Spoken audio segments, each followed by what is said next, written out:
जी अस्सलाम वालेकुम। वालेकुम अस्सलाम। कौन वो क्या कहते हैं कि किस ईमेल एजे में कौन बोल रहा है? जी सर। ये मैंने कहा इतने जीमेल एजे में कौन बोल रहा है? अच्छा, मैंने स्पीकर वो सच्ची वॉल्यूम कम किया हुआ था। मैं कहूँ कि शायद आप शर्मिंदा हैं इस वजह से ना आप जीमेल एजे में बात कर रहे हैं। ठीक है। हाँ, लेकिन आपकी मुस्कुराहट बता रही है कि आप शर्मिंदा नहीं होते। ठीक है, चलो अच्छी बात है, अच्छी बात है। जी और सुनाए सर। बाबर साहब, ठीक है आप? अल्हम्दुलिल्लाह सर, बस हाँ, ठीक। सही सलामत रहें। सही सलामत रहें, ये अलग बात है। आप हमारी बेशक वॉइस ना सुना करें, हमारे मैसेज का रिप्लाई ना किया करें, लेकिन सही सलामत रहें, यही हमारी आपके लिए दुआ है। ठीक है। ठीक है, पब्लिक में हाँ जी। शिकवे किया करें आप। वैसे पब्लिक में अवाम है यहाँ पर, मुझे पता नहीं था। जैसे 10 लोगों ने ज्वाइन कर दिया, अभी मैंने टैप किया ना, देखा है ऊपर तो। ये मैं आपसे वैसे पूछना चाह रहा था कि अवाम जी सर। बॉटनी तो तैयार कर रही है। आपने कहा था कि जी मैं सर। कुछ वो इसके अलावा टाइम दूंगा, तो उसका क्या आपका हाँ, प्लान है? कब एजुकेशन का आपके वो पास अगर अभी अवेलेबिलिटी इजाज़त होगी? देंगे हाँ, तो मैं अभी पहले 10 मिनट लगेंगे, मैं बोल रहा हूँ, या फिर हमारी आप तरफ से पढ़ा लें इजाजत है। उसके बाद हमने में आज बोल। तक किसी को नहीं रोका जिंदगी में, ठीक है? नहीं नहीं नहीं, कोई इशू नहीं तो है। हमने आज तक जिंदगी में किसी को भी, जिसे कहते हैं ना, नहीं रोका। जो बस सर। हमारी जी। जिंदगी में आना चाहे, जाना चाहे, हमने, जिसे कहते हैं ना, खुली इजाजत दे रखी है। बस 5 मिनट में ही मैंने वो वाइंड अप कर देना है। मेन मेन चीज़ें हैं सर, वो बतानी है, अच्छा, उसके बाद 5 मैंने मिनट उसी। में? हाँ जी, बाकी अच्छा उसका जो रेलिवेंट डाटा है वो मैंने शेयर करना है, बता दूंगा कि इसको तैयार कैसे करना है, और डाटा मैं अच्छा ग्रुप में शेयर कर दूंगा। अच्छा, सही सही सही, ठीक है। मैंने कहा शायद आपने कोई उस पे महीना लगाना है, जबरदस्त करके तैयारी करवानी है। वो मुझे अब याद आ तो रहा सर। है। अच्छा, जी जी, बोले बोले। हाँ सर, असल में वो जो कंटेंट है ना, जो प्रोफेशनल हाँ हाँ क्वालिफिकेशन वाला, हाँ हाँ उसमें 90% लोग जो है ना, वो उनके लिए नया होता है, जिन्होंने बीएड नहीं किया हुआ, और बीएड भी हमारे यहाँ जो जिस आपने तो हिसाब से कर हो रखा है रहे ना, हैं तो ना। आपके लिए तो नया नहीं है, हैं? जी। आपने तो कर रखा है, तो आपके लिए तो नया नहीं है। हाँ आप तो जो चीज आती है उस पे तो बंदा, जिसे कहते हैं, घंटों क्या महीने भी हाँ बोल देता है। हाँ जी। तो अब देखें, उसके लिए एमसीक्यूज हैं पड़े, और वो एमसीक्यूज ऐसे हैं, चाहे मैं जितना भी समझा लूँ ना, स्टूडेंट को फिर हाँ, भी लगाना उसको रट्टा ही है। वो बायोलॉजी तो है नहीं, उसमें नहीं, चीजें हैं वो रिपीट हो याद जाती है करनी पड़। चीजें हाँ असल में ना। मैं आपको बताऊं, मेरा एक स्टूडेंट था, ठीक है, मैं जब पंजाब कॉलेज सरगोदा में पढ़ाता था ना, तो मेरे पास मेजोरिटी स्टूडेंट वो थे जो किताब को हाथ नहीं लगाते थे। तो वो कहते हम बस किताब तो रीड करके ना अपनी वॉइस रिकॉर्ड कर देते हैं एक दफा, ठीक है। उसके बाद कहीं चाय के होटल पे बैठे हैं और उसको सुनते रहते हैं, ठीक है। तो उससे क्या हो जाता है, चीजें रिमाइंड हो जाती हैं, ठीक है। किताब को खोल के रखना, सामने उसको पढ़ना, उसको टाइम देना, ये बहुत टफ काम होता है। लोग क्यों ज्यादा यूट्यूब को प्रेफर करते हैं, ठीक है। हमारे दोस्त हैं, बल्कि टीचर हैं, आप भी जानते हैं, बिलाल साहब, वो भी कहते हैं मौजूदा दौर में सबसे बड़ा जो उस्ताद है वो यूट्यूब है, ठीक है। तो वहां हाँ पर जी। जब लेक्चर आप सुन रहे होते हैं, ठीक है, तो उसका ये है कि आपको बोरियत नहीं होती। आप चाय पी रहे हैं, ठीक है, साथ साथ सुन रहे हैं, तो उसका बड़ा फायदा होता है। अगर आप लेक्चर देंगे, वो लेक्चर रिकॉर्डेड होंगे, ठीक है, तो उससे ये है कि आवाम उसको सुनती रहेगी।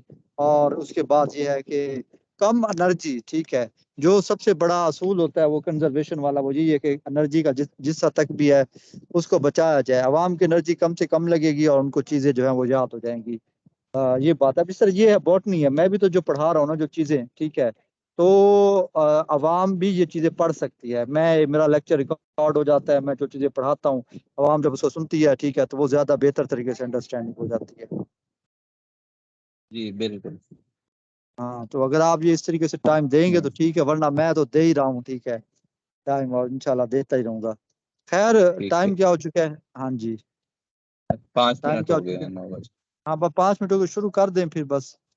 ठीक है, आप हाँ कुछ अच्छा, बताना देख चाह रहे हैं जी। अपने प्रोफेशनल के हवाले से तो बता दें, हाँ, वरना मैं फिर वही मेरा। बताता हूँ, इंग्लिश और मैं स्टार्ट करता हूँ सर। हाँ, रिकॉर्डिंग भी स्टार्ट कर दें फिर उसके बाद। रिकॉर्डिंग सर मैंने अब इसका परमानेंट सोल्यूशन कर दिया है। अच्छा रिकॉर्डिंग खुद ब खुद ही स्टार्ट हो जाती है। अच्छा ठीक है, जी। मैंने जो कुछ बोला है, अच्छा चलें ठीक।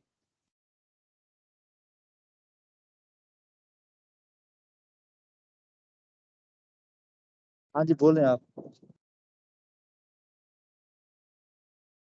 अच्छा ओके जी। देखें, अभी लेक्चर बॉटनी और लेक्चर बायोलॉजी, लेक्चर जोलॉजी की सीटें आई थी, दो दो सीटें थी एफपीएससी के थ्रू, एफजीईआई में फीमेल की। तो उसमें 50% सब्जेक्ट है, बाकी 30% प्रोफेशनल क्वालिफिकेशन है और 20% इंग्लिश है। तो सब्जेक्ट तो हम करा रहे हैं और वो सब ने कर लेना है। एफपीएससी का मैं आपको बता दूं, जो सब्जेक्ट वाला पोर्शन है वो इतना डिफिकल्ट नहीं होता। वो सारे तैयार करते हैं और वो सब का एक जैसा ही होता है। उसमें जो मार्क्स का मार्जिन होता है वो 2-3 नंबरों का होता है, लेकिन जो मेजर मार्जिन रहता है वो इंग्लिश और प्रोफेशनल क्वालिफिकेशन वाले पोर्शन में रह जाता है। तो मैं अभी बताने लगा हूँ उसको आपने कैसे प्रिपेयर करना है। तो पहले बात करते हैं इंग्लिश की। देखें 20 नंबर है इंग्लिश के। अब एफपीएससी के पेपर में जो इंग्लिश वाला पोर्शन आता है उसमें प्रेपोजिशन, नरेशन, जिसको डायरेक्ट इनडायरेक्ट कहते हैं, active voice, passive voice, analogies आते हैं, सिनोनियम्स हो गए, ये आते हैं। तो 20 MCQ ये चीज होती है। अब आपने ये चीजें प्रिपेयर करनी है। अब अगली बात आती है जी, ये कहाँ से प्रिपेयर करनी है। देखिए आपके पास कोई भी इंग्लिश ग्रामर की अच्छी बुक है, आप उसको देख लें। आप साइंस वाले बंदों का मैं ये कहता हूँ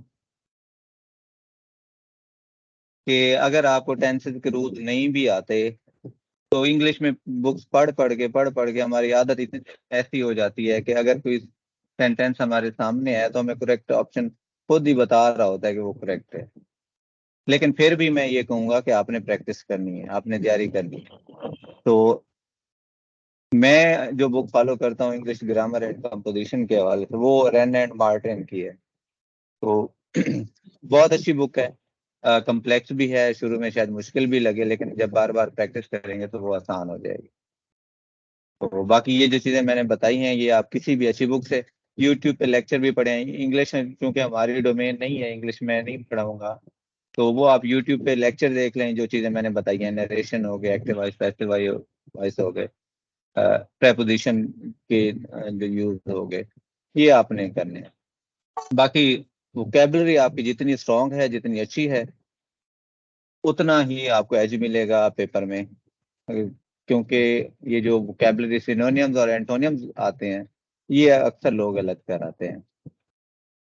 तो आपने इन चीजों को देख लेना है। इसके लिए मैं ये कहूंगा कि डेली 10 वर्ड जो है ना, आप किसी भी इंग्लिश न्यूज़पेपर से 10 वर्ड लिखें और उनके मीनिंग वगैरह, और इंग्लिश में जो उनके जो सिनोनियम्स हैं, उनके एंटोनियम्स हैं, उस पर काम करें। 10 वर्ड डेली के। तो जब तक आपका टेस्ट हो नहीं जाता तब तक आपके पास इतनी अच्छी वोकेबलरी हो जाएगी। और साथ में इसको हर वीकली बेसिस पे रिपीट भी करते रहें। उसके बाद आ जाता है प्रोफेशनल क्वालिफिकेशन। देखें इसमें 30 MCQs हैं। तो अब बीएड जिन्होंने किया है उनको बेहतर आइडिया होगा कि इसमें जो कुछ भी पूछा जाता है वो क्लासरूम स्टूडेंट, पढ़ाना कैसे है, बच्चों को कैसे कंट्रोल करना है, टेस्ट कैसे बनाना है, पढ़ाने के मेथड्स, ये सब पेडागोजी जिसको कहते हैं, जनरल मेथड ऑफ टीचिंग, ये सारी चीजें आती हैं। तो आपने क्या करना है, अब बीएड वैसे 3 सेमेस्टर होते हैं, 6-6 सब्जेक्ट होते हैं, वो सारा आप करने बैठे हैं तो में जमाने लग जाएंगे। तो उसके लिए एक शॉर्ट कट है, क्वालिफाई बीएड के नाम से बुक है परवेज इकबाल की। मैं ग्रुप में भेज दूंगा और कुछ लोग पहले ऑलरेडी ले भी चुके हैं मुझसे, वो मैं भेज दूंगा। उसमें 4 चैप्टर हैं, उनके एमसीक्यूज बने हुए, आप उन एमसीक्यूज को देख लें। जब 3-4 दफा उन एमसीक्यूज को अटेम्प्ट कर लेंगे आपके जहन में रह जाएंगे। और जनरल सी चीजें हैं, यूं देख लेना। अब जो एक अच्छा टीचर है वो समझता है कि क्लास में बच्चों को कैसे कंट्रोल करना है, टेस्ट कैसे बनाना है, ये चीजें उसको पता होती हैं। तो क्वेश्चन पढ़ के भी अंदाजा हो जाता है, लेकिन समटाइम ऐसे क्वेश्चन भी आ जाते हैं जिसमें सारे ऑप्शन ठीक लग रहे होते हैं। तो जब आप इन एमसीक्यूज को अटेम्प्ट करेंगे, 3-4 दफा अटेम्प्ट कर लें, मैं आपको कहता हूँ 30 में से 20+ एमसीक्यूज आपके इसमें से सॉल्व हो जाएंगे। तो ये जिसने अच्छा कर लिया तो समझ लें वो शॉर्टलिस्ट हो जाएगा। तो मैं आपको क्लास के बाद भेज देता हूँ क्वालिफाई बीएड वाली book.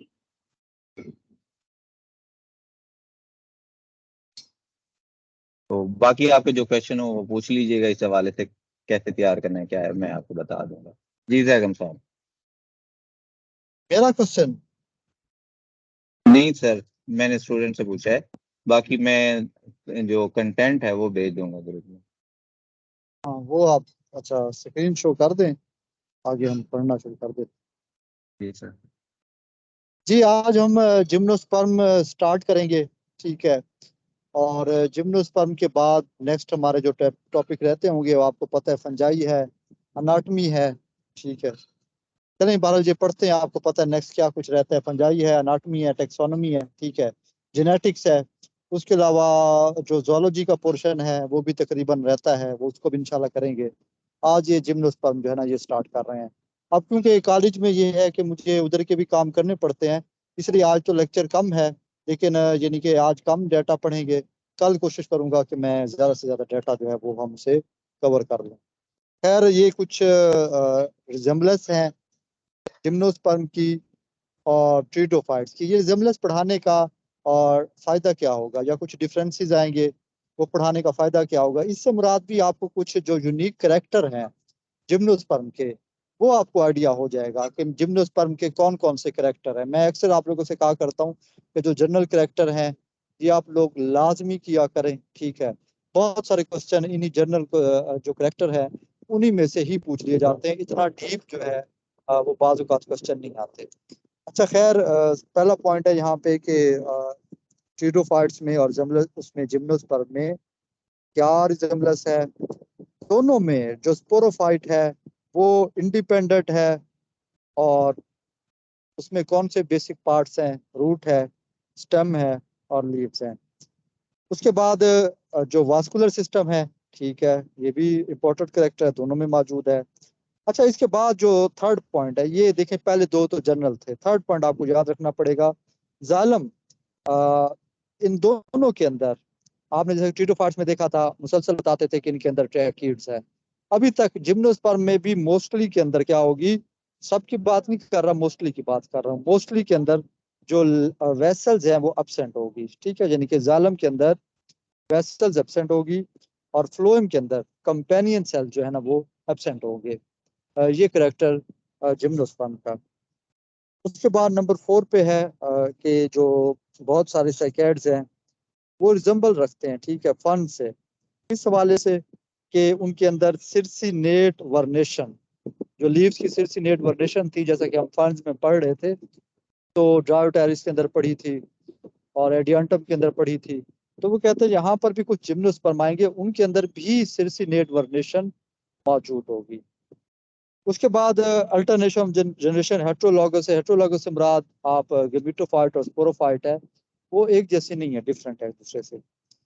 Female sex organ archegonia है, बोथ इन दोनों के अंदर मौजूद है। ये बात भी हमें पता है, जबकि इससे पहले जो एल्जी वगैरह के हम अंदर पढ़ रहे थे वहां पर आर्किगोनिया मौजूद नहीं थी। खैर male gametes of cycads and ginkgo are motile like the pteridophytes. उसके बाद ट्रीडोफाइट जैसे कि मार्सिलिया है, साल्विनिया है, जुल्ला आइसोइड्स है, स्लेजिनेला, ये क्या है, हेट्रोस्पोरस है। मैं आपको याद होगा मैंने आपसे पहले कहा था कि ट्रीडोफाइट्स में जो सारे सबके अंदर हेट्रोस्पोरी नहीं है, लेकिन जिनके अंदर हेट्रोस्पोरी है वो आपने बहुत अच्छे से याद रखना है, क्योंकि ऑप्शन में बाज़ औक़ात आ जाता है, हमें स्लेजिनेला को तो हम अच्छे से याद रख लेते हैं, बाकी मेंबर हमें आमतौर पे याद नहीं होते। तो आप ये देखेंगे कि मार्सिलिया है, साल्विनिया है, अजुल्ला, ये जिस तरह वाटर फर्न हो गए, उसके बाद आइसोइड्स है, स्लेजिनेला है, ये सारे हेट्रोस्पोरस है। उसके बाद some of the heterosporous pteridophyte possesses one megaspore in the megasporangium like the gymnosperm. Gametophytes of gymnosperm and आगे मजीद मजीद दिखाइएगा, 10 पॉइंट नजर नहीं आ रहा जी। तो कहते हैं gametophyte of gymnosperm and heterosporous pteridophytes are endosphoric हैं, ठीक है, ये नंबर 10 है। उसके बाद 11 क्या है कि गमीटोफाइट्स आर हाईली रिड्यूस्ड है स्पोरोफाइट की निस्बत। The male gametophyte of heterosporous pteridophyte and majority of the gymnosperm possesses only 2 male prothallial cells. ठीक है, ये आप जब मेल गमीटोफाइट को पढ़ेंगे तो वहां पर आप देखेंगे कि जो मेल प्रोथेलियल सेल है उसकी बात होती है कि male prothallial gametophyte of heterosporous pteridophyte and majority of gymnosperm, उनके अंदर क्या होता है, 2 मेल प्रोथेलियल सेल मौजूद होते हैं। अच्छा, उसके बाद जो नंबर 12 पॉइंट है, female prothallus develop before fertilisation and there is free nuclear division. 13 पे development of distinct embryo after fertilisation, और उसके बाद 14 पे germination of spore precocious and gymnosperm and heterosporous pteridophytes. Dichotomous venation है जिंको के अंदर, फंस के अंदर प्रेजेंस ऑफ मेगाफाइलस लीव्स। ठीक है, देखें जो मेगाफाइलस लीव्स थे हमने फंस में भी देखे, तो वो अब जिम्नोस्पर्म के अंदर भी मेगाफाइलस लीव्स मौजूद होते हैं। जी नेक्स्ट पेज।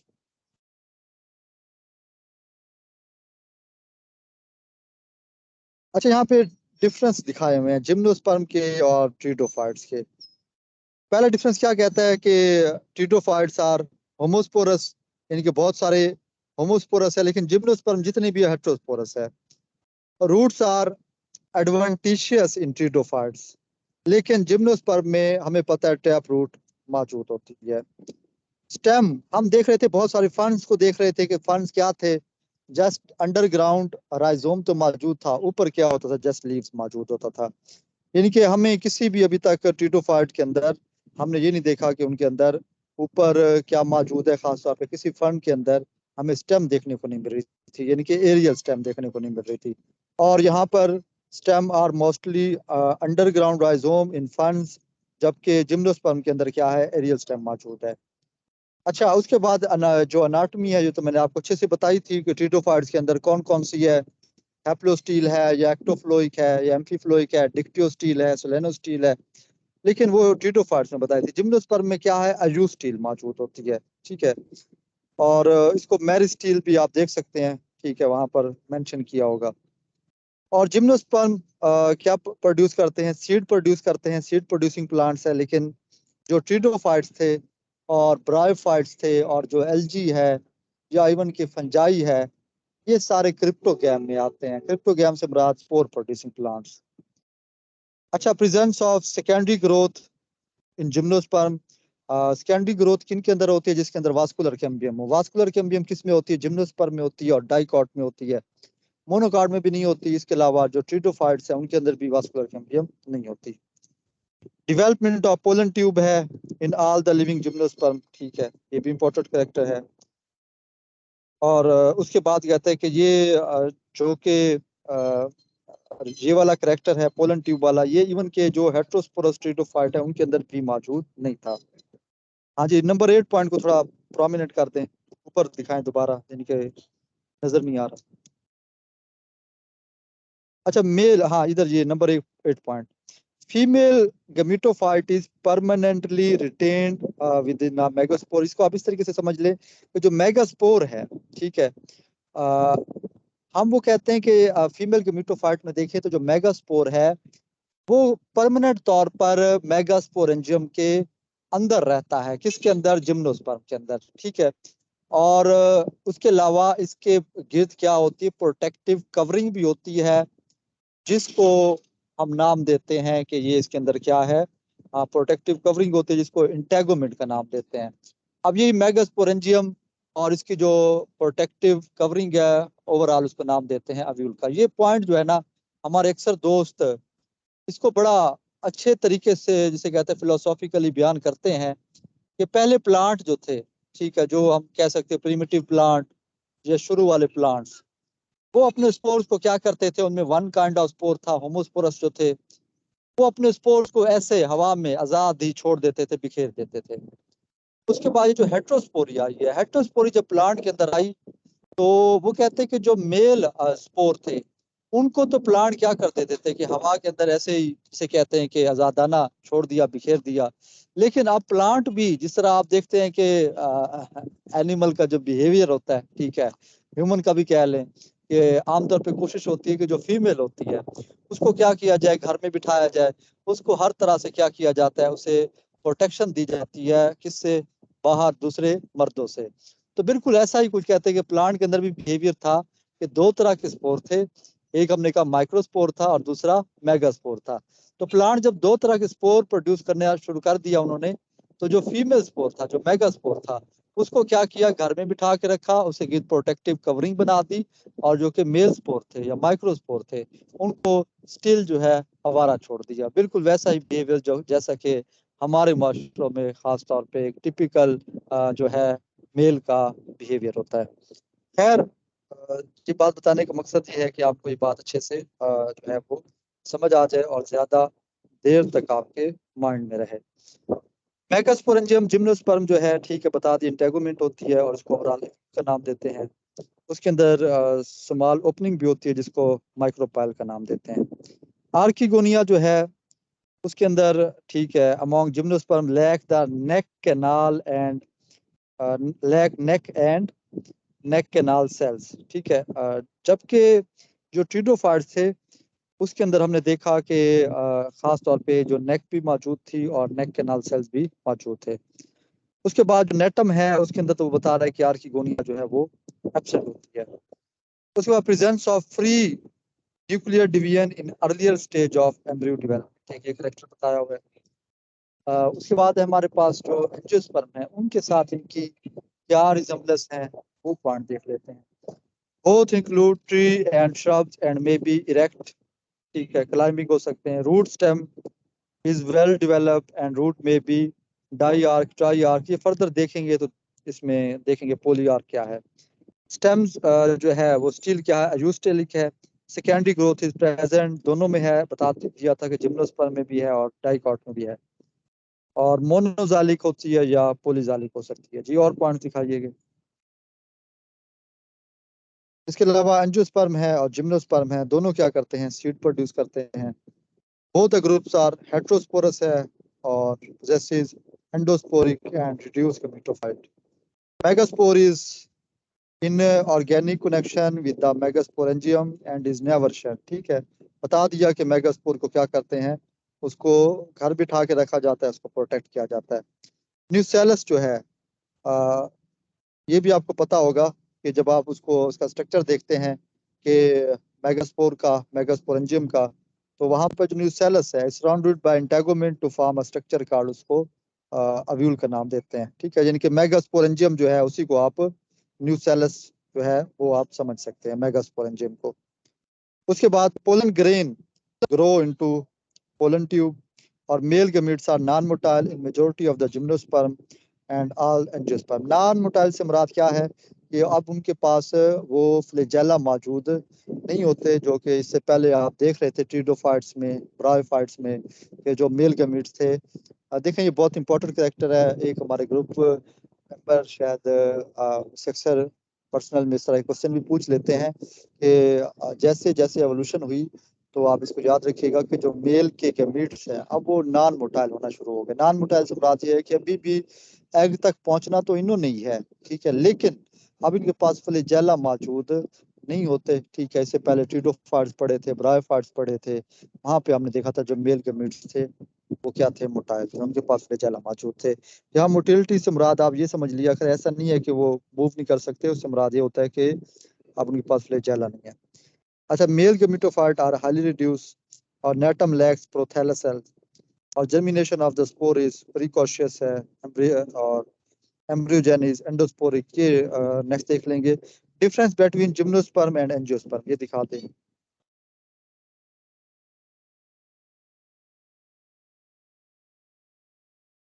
हाँ जी, जिम्नोस्पर्म आर नॉट, ठीक है, जिम्नोस्पर्म आर नॉट हर्बेशियस, ठीक है, हर्बेशियस नहीं है। जबकि बहुत सारे एंजियोस्पर्म हम देखते हैं हर्बेशियस है, जैसा कि मोनोकार्ड को आप देख सकते हैं। Gymnosperm are unisexual and may be monoecious or dioecious, whereas angiosperm may be bisexual as well as unisexual, monoecious भी हो सकते हैं, डायोशियस भी हो सकते हैं। मतलब जिम्नोस्पर्म के अंदर आप आमतौर पे देखते हैं कि अगर एक प्लांट के अंदर मेल और फीमेल दोनों सेक्स ऑर्गन भी मौजूद हैं, लेकिन क्या होता है कि मेल कौन अलहदा होती है, खास तौर पे फीमेल कौन अलहदा होती है। लेकिन आप एंजियोस्पर्म में देखते हैं एक ही फ्लावर के ऊपर क्या मौजूद होते हैं, एंथर भी मौजूद होते हैं, और उसके अलावा हम कहते हैं कि जो फीमेल पार्ट्स है, ठीक है, वो भी क्या होता है उसके ऊपर मौजूद होता है। अच्छा, उसके अलावा gymnosperm are perennial with few exception, whereas angiosperm में भी एनुअल हो सकते हैं, बाइनियल है या पेरिनियल हो सकते हैं।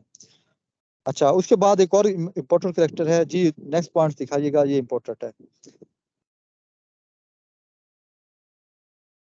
जिम्नोस्पर्म जो है वो हम कहते हैं कि वेजिटेटिवली जो है ना बहुत कम प्रोड्यूस होते हैं, जबकि आप एंजियोस्पर्म में देखते हैं कि बहुत सारे प्लांट है, आप उनमें कलमकारी कर लेते हैं, ग्राफ्टिंग वगैरह, मतलब बहुत सारे तरीकों से आप उसको वेजिटेटिव पार्ट लेकर उसको आप क्या कर लेते हैं, ग्रो कर लेते हैं। ये एबिलिटी जिम्नोस्पर्म में नहीं होती। इसके अलावा जिम्नोस्पर्म हम देखते हैं वो काफी स्लो ग्रोइंग होते हैं, ठीक है, और एंजियोस्पर्म जो है वो बहुत तेजी से ग्रो करते हैं, लाइफ साइकिल जल्दी कंप्लीट होता है।